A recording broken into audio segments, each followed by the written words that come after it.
So today, just the topic of privatising the planet. And I have to tell you, Steve, I'm in a feisty mood today. It could turn ugly because I setting up than for me because I'm going to do the ugly bit. So it'd be nice, yeah, well, you nice can to delegate. yeah, you can be Mr. Nice Guy this you time. go. Yeah, Okay, exactly. So look, setting up for today, the lighting's not great. I tripped over a switch, a light, and that tripped the switch in my office. I couldn't get it to slip back on again. So I called an electrician, and I tried to find an electrician I've used before. The problem is, of course, so I thought I'll use Microsoft Office to use their search, but Microsoft Office search is shit. So you type in electrician and you get all sorts of strange things that emails you've never sent, but you find it's linked to Microsoft to an electrician in Swaziland or something, and you just can't find anything. And so anyway, in the end, I try and find a local electrician on Google Maps. But of course, when it says it's local, you go to a call center in Birmingham, where for an electrician who's from 40 miles away, because you can't find anything local anymore because the tech bros in California have made sure absolutely everything fucking thing on the planet is now internationalized. I told you I was in a bad mood. So just a simple thing, finding an electrician who might live around the corner is impossible. Yeah. And then in the end, I found actually there was a trip switch in the main house, which I hadn't seen before, which had flicked. So I flicked it back on, called the electrician. This is 10 minutes later, and the electrician says, well, we're going to have to charge you because it's more than half an hour. I'm going, it's 10 minutes ago. Shall I send you the phone records?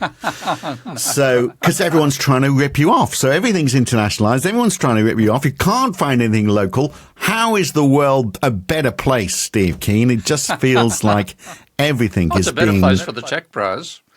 I mean, they've... And this is what I prefer to call it privatisation, because it makes it, it's basically letting a bunch of weeds into your house. That's what actually ends up happening. And what they do is they buy existing facilities and then they redirect the cash flow from those existing facilities, but they don't maintain them if the maintenance takes more than 3 months to have effect. Because that becomes a cost without a benefit with the short-term perspective they've got. So everything, once they're privatised, they take over everything and then everything goes to shit, which seems to be where you're living right now. Yeah, well, I mean, the UK, more and more that is happening, and yet we seem to let it, but it's happening all over the world, isn't it? So the UK water is a prime example of that. So on average, for every household, we pay £345 a month. A month, that's more like it, yeah. £345 a month. Now, you would have thought £345 a month to maintain pipes coming into your house would be more than enough, wouldn't it? And yet they talk about this crumbling infrastructure and they don't go.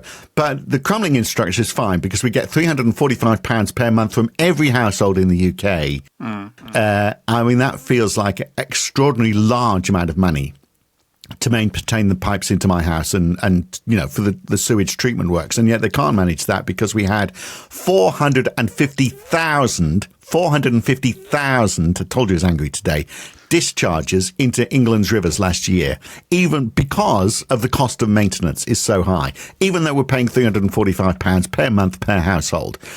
That's more than enough. They're just raking it in, or they have in the past, and now they're crying poverty. Now, that's privatisation gone badly wrong, isn't it? Yeah, and let's just cut right to what the issue is here.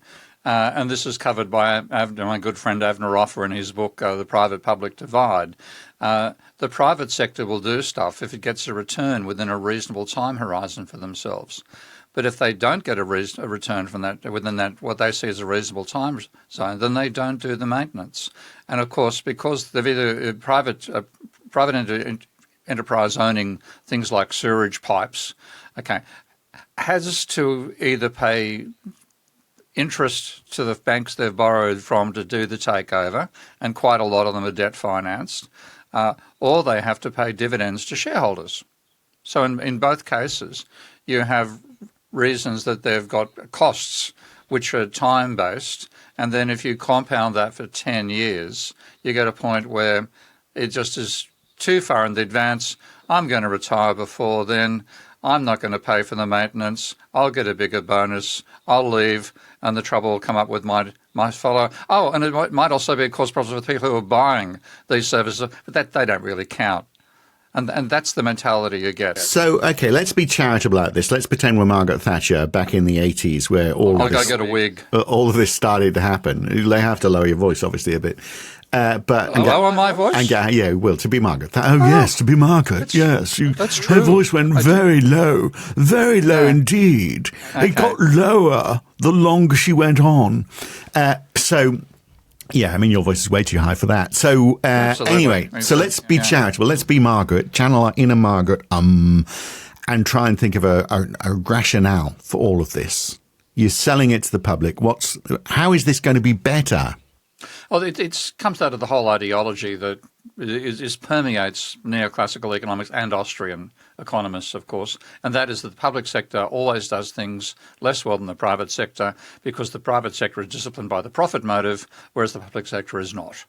That's fundamentally the starting point they begin from, and then also they think that any public debt is a bad thing, so anything which reduces public debt is a good thing. So if you sell off existing assets like sewerage works, you can pay down the financial debt, reduce some of the, buy some back, or cancel some of the bonds that have been issued, and that'll make the world a much better place. You're far better to have shit in the rivers than you are to have too many government bonds outstanding. Right, so you've got private debt rather than government debt. It's still debt, still fueled by debt. And it changes the dynamics completely. And this is, I'm going to quote those two well-known extreme socialist communists, Henry Ford and Thomas Edison, okay? And they, in the 1920s, and this is how long ago we knew this stuff properly, they worked out, I think it was Ford who actually first worked it out, that banks create money by creating debt, okay? Whereas the government, when it creates money, does it by going into negative equity for itself, and that actually creates positive equity for the non-government sector. This is just the fact that financial assets and liabilities are like a seesaw. If one side is up, the other side has to be down. I don't know whether Ford worked that out, but he did work out private money creation, and he did realise the government creates money by fiat. Okay, and he said we'd be far better off if we built this particular engineering project, which they were both lobbying for, with the government funding it rather than the private sector. This thing called Muscle Shoals. I'd recommend anybody to see people you can never accuse of being communists. They're people that, you know, the right-wing side holds up as bastions of capitalism, and they understood their shit. Therefore, they didn't get shit in the river, whereas people who don't understand their shit, which is Maggie Thatcher, get shit in all the rivers of the UK. Another example of this short-termism then is when Centrica started to run basically a lot of the gas supplies for Britain. We had a whole heap of gas supplies in an old seam in the North Sea, too costly for them to maintain. So they closed it down in 2017.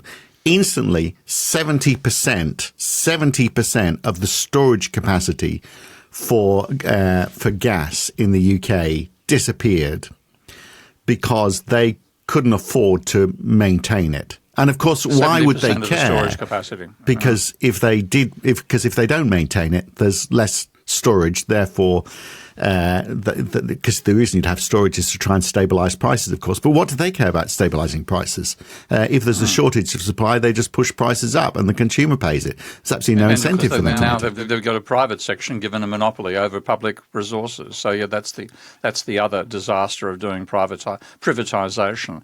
So yeah, I mean, and the classic point, it's a very simple point. People can get it through their, pardon me, thick heads, because I'm so sick and tired of fighting this issue as well, is that the government does not pay interest, okay? In terms of, as the private sector does have to borrow, it does pay interest, and therefore the interest costs become a discouragement as they compound over time for a private enterprise. So therefore they will neglect the long-term maintenance, as you're pointing out, letting the storage disappear because it's too expensive for them to keep it going.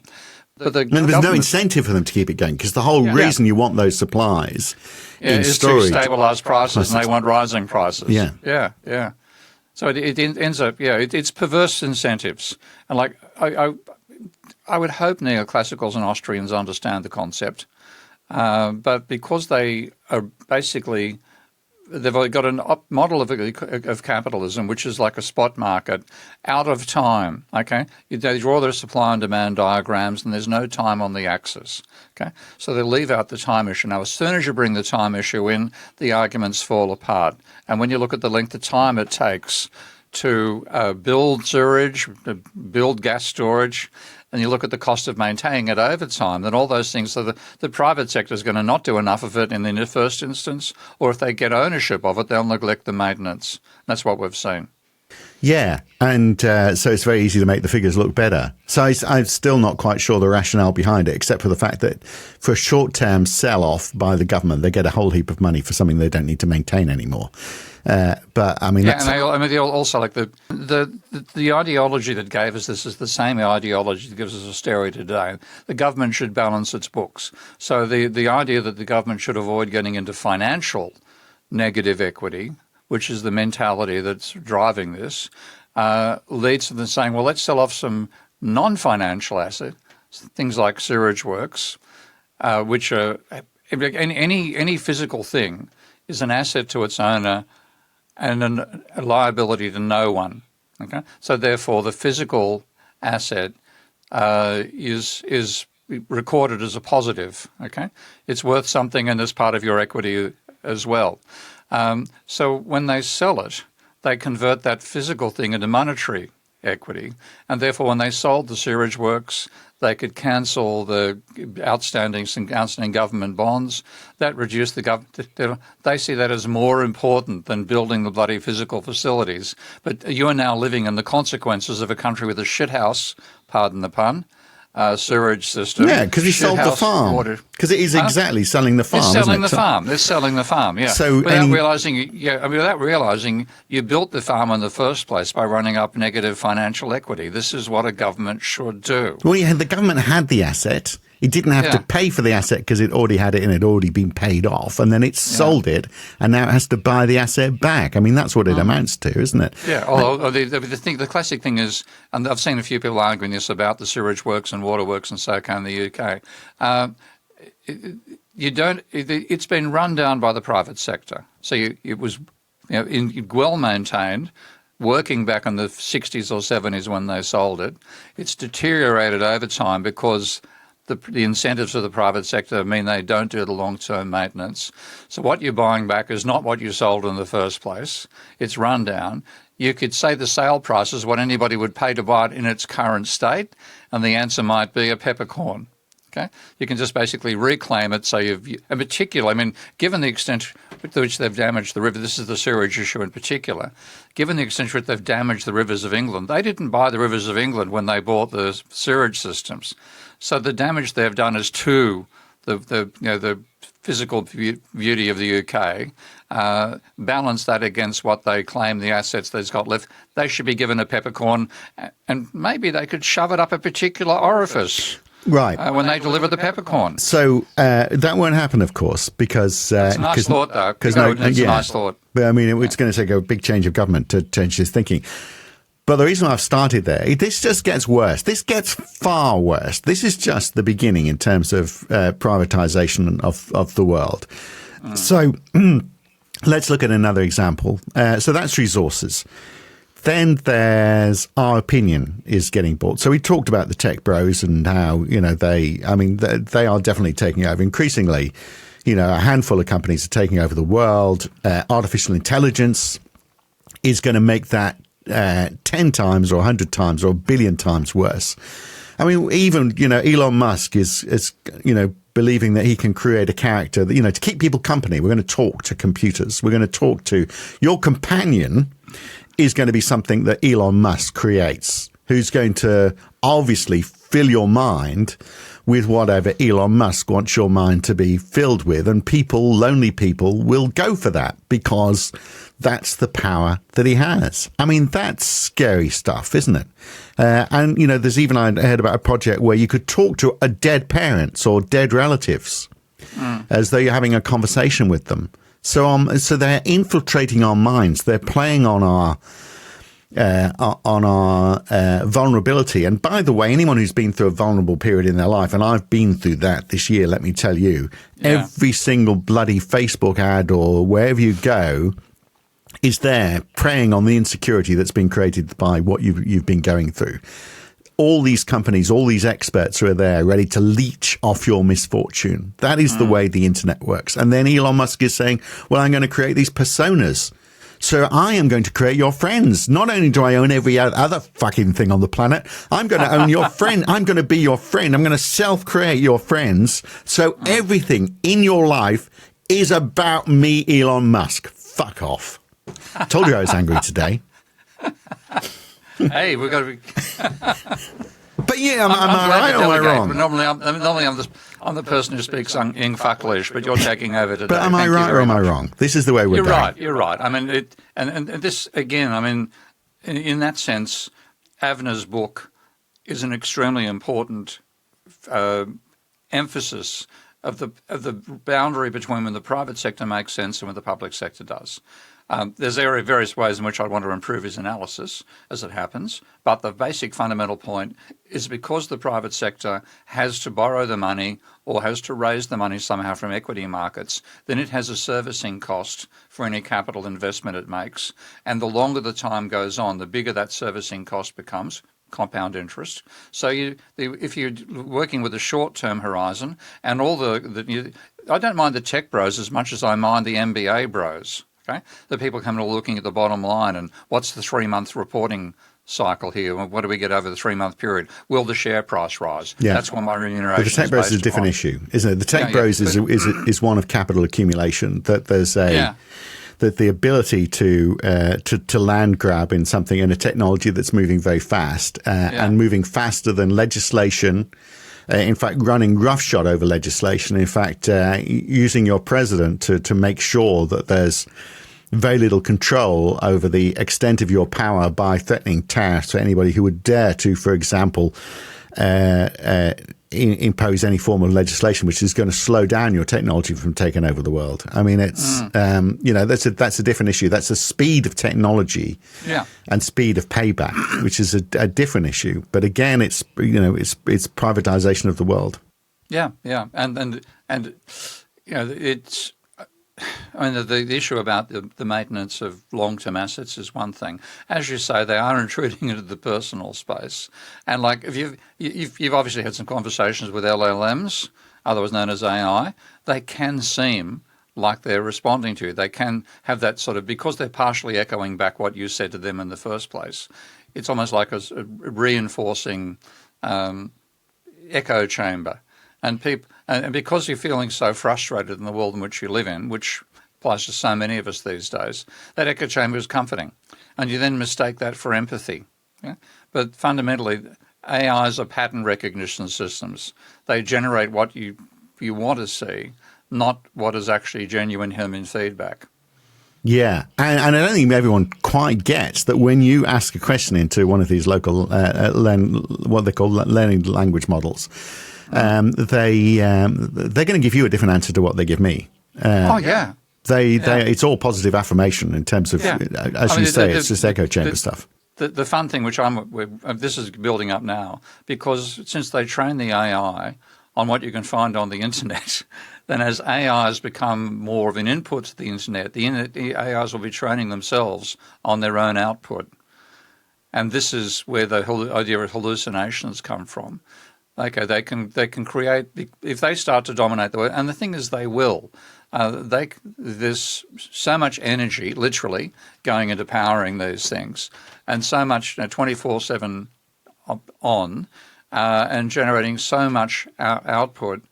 Unless the AIs themselves filter themselves, it's going to be their world which gets reproduced in our faces, not the one we actually live in. Yeah, and then so this all relates to the media. And obviously that's all trying to be privatized as well. So institutions like NPR in the States or the BBC here. So Donald Trump's going for them. So NPR, they got, 1.1 billion. I mean, they do get listener funding. but they got 1.1 billion from government funding. That's all gone because Donald Trump hates publicly funded media, public media. He believes that, it's all just too woke. So he's closed it down. He's closed down Voice of America. And now he's threatening to sue the BBC because of a bit of editing, which, I mean, okay, they're a bit stupid. Although if you watch that whole speech for an hour from Donald Trump, all they did was whittle out the stuff, didn't change the flavour of it. He was out to cause an insurrection. And you can sue us, Donald. Well, you're not going to get very much out of me. I'm destitute these days. But anyway, you can take what you want. But $5 billion from the BBC is the running cost of the BBC for a year. So basically what he's saying is there's another public institution, not even in my jurisdiction, and I want to close that down because I'm a fuckhead who wants to control the world. And I hate the idea that there's anything which is not privately owned, because I can control privately owned. Government controlled, well, I can try to, but there's this pesky thing called democracy, but I'm trying to get rid of that. And accountability. I mean, let's talk about the separation of powers. Okay, and we're not talking about taking Austin apart here. I'm talking about the idea of having three wings of government that acts as checks on each other. He's into checks and he's not interested in balances, and as many checks as he can get out of the system. So, yeah, he's corrupting the entire concept of government, let alone what he's doing in terms of privatising versus public ownership. Who's going to question that? Well, obviously not privately owned media because they don't want to get on the wrong side of him. Government-owned media might try and call him to account and try and call politicians to account. That's why they have to go. And so that's, He's unfunded the major public institution in the States already. Yeah. So, I don't know. Anyway, look, when we come back, we're only just starting. This is getting pretty hot here. Yeah, well, we finish with privatising democracy. That's the piece de resistance in today's episode. When we come back. So don't go anywhere. Come back. I'll try and calm down. I can't guarantee it. Back in a second. We're back and I'm angry. I was angry anyway, but then just my day's been bad. And then I started researching this topic today about the privatisation of the planet. And we've touched on this so many times, but you just piece it all together and there's a lot to get angry about, isn't there? So health, let's move on to health, privatisation of health, the NHS. Now, look, the NHS is not perfect. Nigel Farage, who will be the next Prime Minister of Britain, that's how stuffed the UK is. If there was an election now, he'd win twice as many seats as the Labour Party. So that's not just, the popular vote. That's actually translating that popular vote into seats.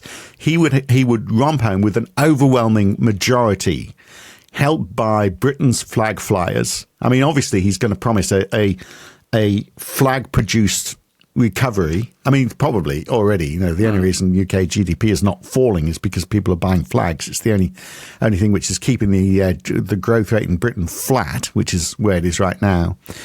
But if he comes into power, which he will, he's going to go for the NHS. I don't think people quite realise this. So Donald Trump's going to finish off the BBC. Nigel Farage is going to finish off the NHS. Two great institutions which have been very much part of British society. Gone in 10 years. Yeah. I mean, the NHS, virtually everybody who's not rich has got a story about the NHS saving them in one way. Mine was saving my eyesight, I think 1.5 years ago. I happened to be near Moorfields Hospital when I had a retinal tear. I delayed going there, which is my mistake. When I got there, I had 7 treatments in one day for both eyes. So there was a tear in the other eye as well. I've got foggy vision in one eye to some extent, but I'm still alive and working. If it hadn't been for the NHS, I wouldn't have been able to even afford the thought of going to an eye hospital. I'd be blind in at least one eye, and I'd be a burden to society, quote the usual attitude to anybody who's disabled. The NHS benefited me and it benefited the whole society as well. And it cost me nothing because it's paid out of the public purse. And that's what public health should be. Yeah, well, here you see. So Nigel Farage doesn't want to take away the idea that it's free at the point of delivery. That he's fine with that. So that's not going to change. The only change is that it's going to be free at the point of delivery, provided your insurance company pays for it. But it'll still be free at the point of delivery in the same way that if you smash your car, getting it repaired is free at the point of delivery. except for as long those as you're paying the insurance. Yeah, because you're paying the insurance. So, so he basically wants a private insured public health system, and this is one of the areas that which you could say is actually a private health system. This is one of the areas. Like insurance is one of the areas where it's obvious that you really want to have a single entity doing the insuring, not competing entities. Because when you actually sign an insurance contract, you actually what are you doing? You're assigning away your rights to sue in the case of a conflict between two parties. So if you insure your car, let's say with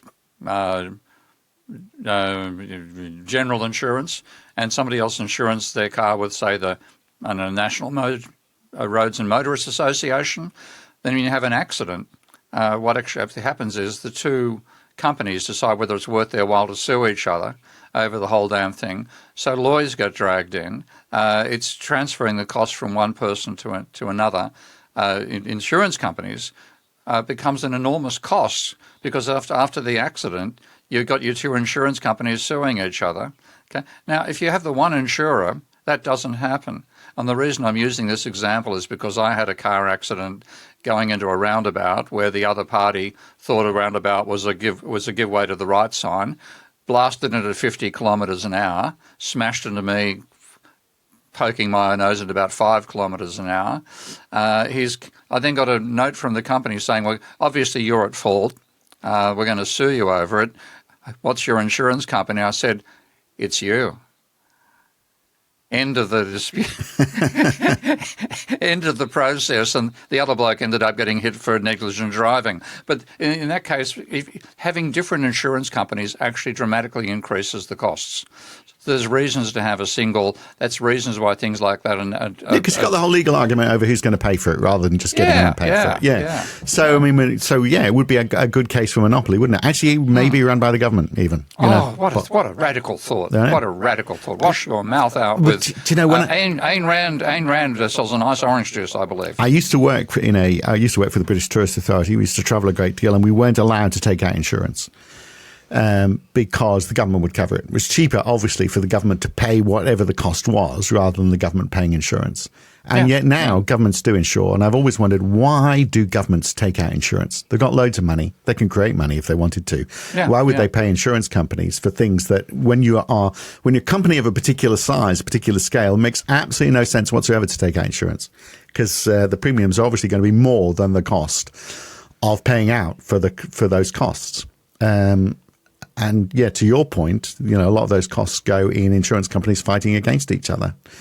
So, that's another example of privatisation. But applying it to health, so we get into a situation where the United States, where twice as much money is spent on health, people live for less long than the National Health Service, will go that way. But that's obviously what Nigel Farage seems is the way forward. Anyway, so Australia's interesting, isn't it? Because these are a bit of a hybrid model. So in Australia, you've got Medicare, and you pay out of you pay a Medicare levy. I think it's 2%.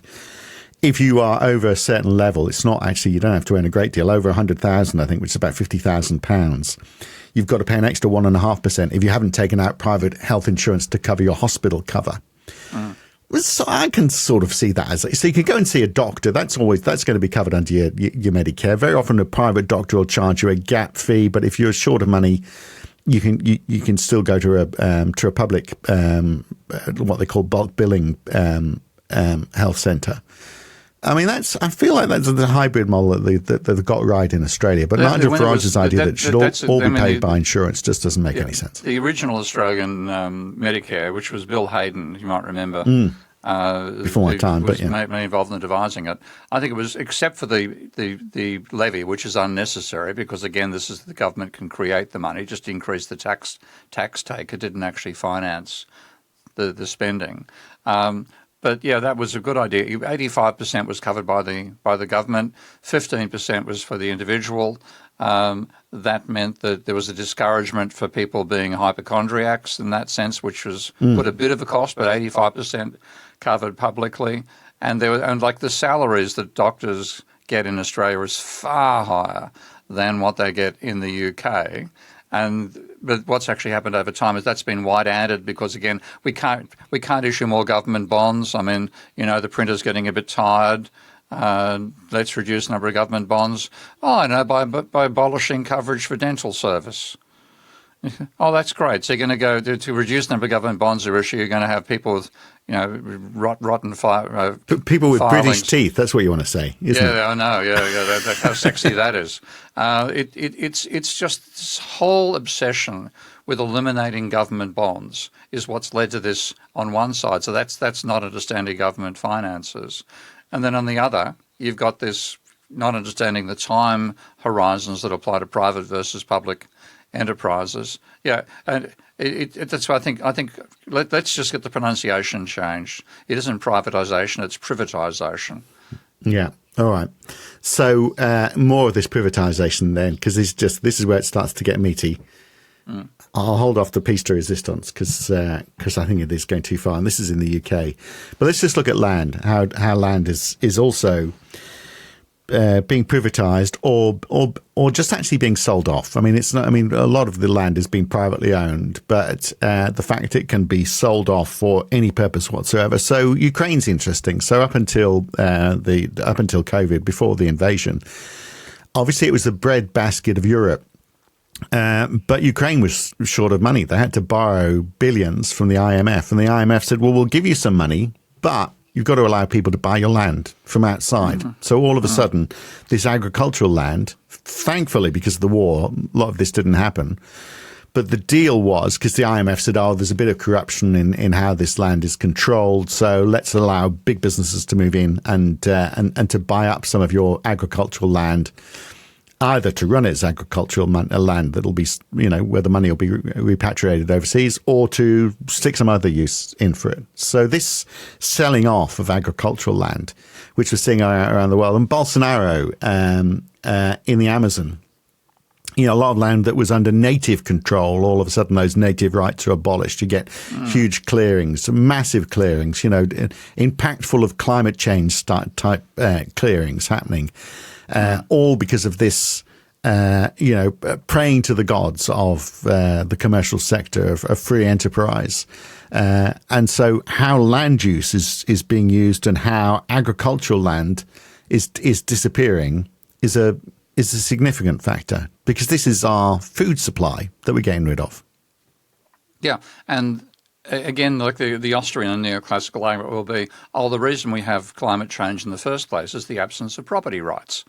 Okay, because land's not owned by anybody, then we over there. That's their argument. It's the what they call the tragedy of the commons. Okay, so if the land is not actually owned by anybody in particular, then it'll be overused by everybody now. So if we privatise it, the private group will have an interest in maintaining it, and therefore there'll be less damage than if it's left to the community. Yeah, because communities obviously are destructive things, aren't they? The word. Look what the communities did before capitalism came along. Everything's been great since capitalism. I mean, what the community, it's why it's a myth, because those so-called commons, which were sort of everybody overgrazes it, there were commons committees. There were local. You used that word earlier I think you talked about the word local earlier. Where we started, Local. What's local? Yeah. I think doesn't exist anymore. Yeah. But the local communities made sure that didn't happen. They treated it as something to be maintained over time. When the private sector takes over, it's all for a case. We make profit out of it. Let's rip these trees out, turn them into matchsticks, put animals in there for grazing, and we'll make a profit out of it. And, oh, dear, terribly sorry, we've gone extinct. Please wait for the next species to come along and they'll take over. Normally about 65 million years, so we'll be back with you shortly. Yeah, but at least they'll be a lot calmer. I think 65 million years, I will have calmed down by then. So since 2010, in the UK, we've lost 14,500 hectares of good arable land, agricultural land, to development. To housing, basically, 14,500. That is enough, apparently, to feed 2 million people their 5 fresh vegetables a day. Has gone since 2010 from our homegrown. Yeah. And that obviously is because it's cheaper. Who needs food security? Exactly, when you can have a house. Really? I mean, what are you worried about? I mean, if you've got to import half your food, What's the problem? And this is because obviously Please it's put a cheaper to satire build a line on house the on a comment. greenfield site than it is fix up a brownfield site. So we can have all that crap derelict land left untouched, and we can call it a piece of a piece of heritage, and then we'll build on all the green stuff, and just not eat as much or just get takeaway. That's So it's actually literally cut out the vegetable supply for 2 million people. yeah. That amount of land. So yeah. I mean, isn't that shocking? It is shocking. I mean, because again, this is seeing everything as only having a value if it's in a market system. And of course, the point of the ecology is if you don't have an ecology, you don't have a system to begin with. So this privatisation is intruding upon the fallow parts of the planet that are necessary for the survival of the non-fallow parts. And if you keep on going too far, then ultimately you undermine your capacity to produce food in the first instance, and bang, all you've done is you've mined the situation. You might have 30 or 40 years of prosperity out of it, and then you're going to die in a famine. No, but it all gets back to the short-term thinking that you're talking about. The short-term thinking again, which is what happens in private enterprise. And then with this housing, of course, this housing that's being built, of course, it's all private housing. It's none of it. You wouldn't have it being used for council housing, obviously, because who wants that? So there's less than 1.6 million council houses now in the UK, compared to 6.5 million in the 1980s, when the population has obviously increased. The rich-poor divide has grown. Yeah. So you'd argue there's a greater call for it. But it's gone from 6.5 million down to 1.6 million, thanks to the 1980s with the right to buy scheme from Margaret Thatcher. But she can't take all the credit for that reduction, because it's continued ever since. Meanwhile, rents are rising a lot faster than wage growth. So for the bottom quintile in the UK, they earn £15,000 a year, that bottom quintile on average, and spend more than 10,000 of that. 2/3 of their money on average goes on rent. So they've got a third of that left for the food that they can't afford because we're not producing enough of it anyway. And there's nothing in the UK right now that makes any sense whatsoever. None of these sums add up. But do you know what? We just carry on. We just keep on going. Yeah, I can see there might be a case there. We need to reduce rent. Maybe we need to build more public housing. But let's just say, yes, sometime we need to do that. I can see it's an issue. We'll get around to it. Meanwhile, those people are living on paying two-thirds of their income on rent. And we know rents are going up. So that 1/3 that got less left is going to get less and less, obviously. I've got you speechless. I know. It's a good reason to get angry. There's just no answer to any of this, is there? Apart from... And it's based on a fallacious theory. This is why conventional economics is so dangerous, because by getting issues about time completely wrong, and getting issues about money creation completely wrong, they get us to strip our own country. And then at some point you run out of things to sell, and you've already run down, you have sewage that doesn't work anymore, water systems that are breaking down, dams that don't exist. I think I saw another statistic you haven't actually found in your little search here about a decline in the number of dams over the last 40, ever since, again, water's privatised, the number of dams has actually fallen for the UK. So all these things mean, you basically, because the private sector will not build those in the first instance and won't maintain them when they privatise them, then all this stuff is collapsing over time, and there's a point at which you run out of water.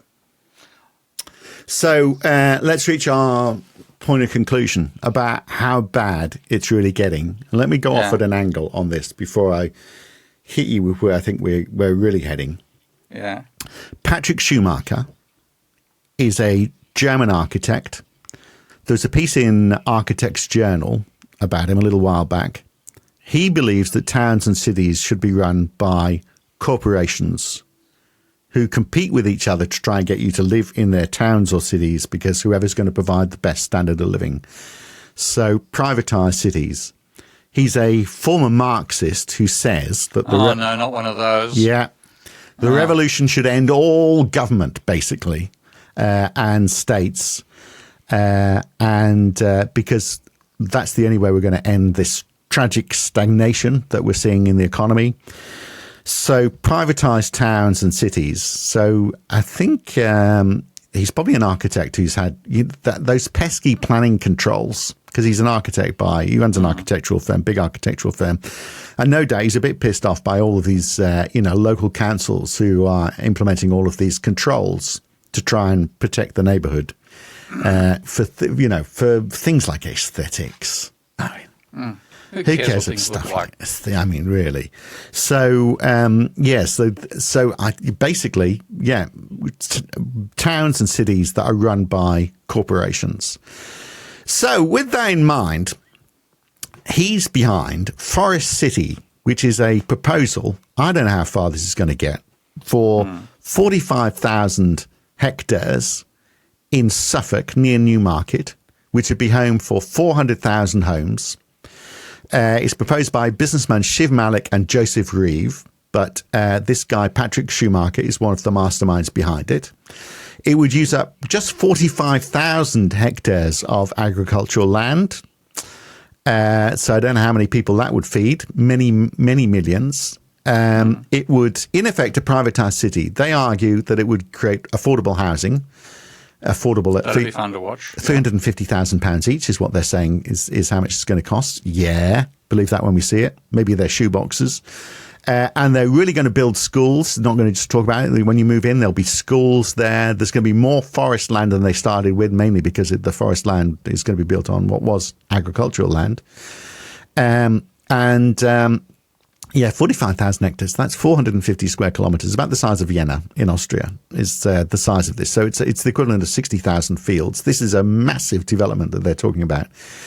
And of course, they would. The beauty of it is it wouldn't be run by a local authority. It would be run by this authority, the Forest City Authority, who would, you'd sign a contract. You wouldn't pay rates. You'd sign a contract. And the argument given by these sorts of people, because the examples of these projects all over the world, and they argue, well, the beauty of it is your local authority, okay, they're elected. But the local authority, democracy, the local authority, can push up rates, charge you more. You really don't know what you're getting. Whereas with this, you'd move in, you'd have a contract. No democracy, and you'd know what you're getting for that amount. They would deliver based on what the contract is. So this is the piece de resistance. We're going to privatise everything in this scenario, including democracy. Last thing to go. That's where we're heading. Own votes. Yeah. Let's leave that one floating. That's the sign of how far we've got. Well, do you know what? And there's loads of examples. So there's Prospera in Honduras, Lavasa in India, Sondogo in South Korea, King Abdullah Economic City in Saudi Arabia. These are all examples already of cities which are basically run by corporations. And then we've already got them here in the form of the freeports and special economic zones. We've got 12 freeports, which there is some involvement of the local authority in that the local authorities and private sector firms jointly run them. So there's so that your local council, your democracy is a representative on a board which is equally represented by commerce. So we've already given half of it away recently in these free ports and special economic zones. So we're well on the way there. In those, really not quite sure where the poor people live or how they're factored into the equation, because obviously the whole focus on all of these places is how do we make more money. That's where we are. And that's not a worry about some project that may or may not happen in Sussex.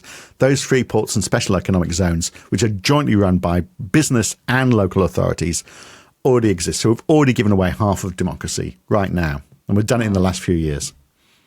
That's why I'm angry today. That basically brings back to the focus that a lot of this ideology is anti-democracy. Now, I've got lots of problems with how democracy is currently activated, but it goes from one person and one vote to $1 one vote. And the question is, well, how are the dollars distributed? And they end up that the poor can't afford to live in those cities, so at some point, how are you going to get the sewerage? How are you going to get the garbage taken out if Garbos can't afford to buy a place in your city?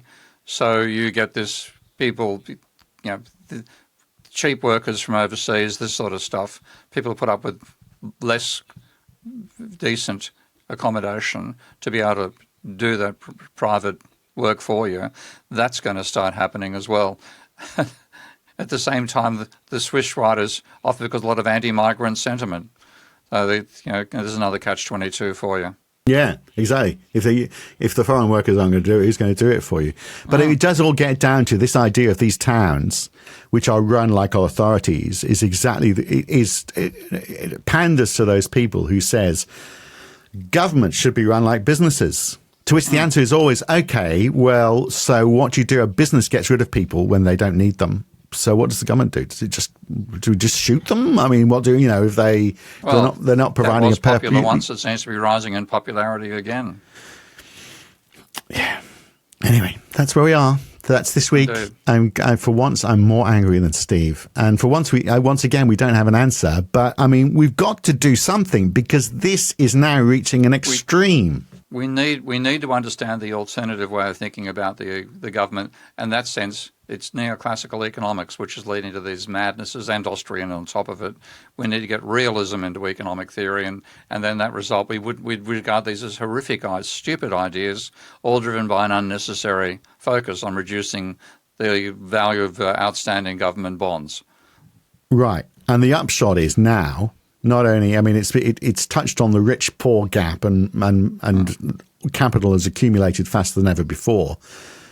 But now it's this threat to democracy, I think, is the real concern. Yeah. And it'll be too late before we realise. That's it. I hope you've enjoyed today's episode, children. And I'll be calmer next week, I promise. We'll talk about something. Let's go with the angry Phil. You like the angry Phil? Okay, all right, the angry Phil. Yeah. Watch out, it's a drop there. Angry. We'll see you next week. Okay, Matt. See you then.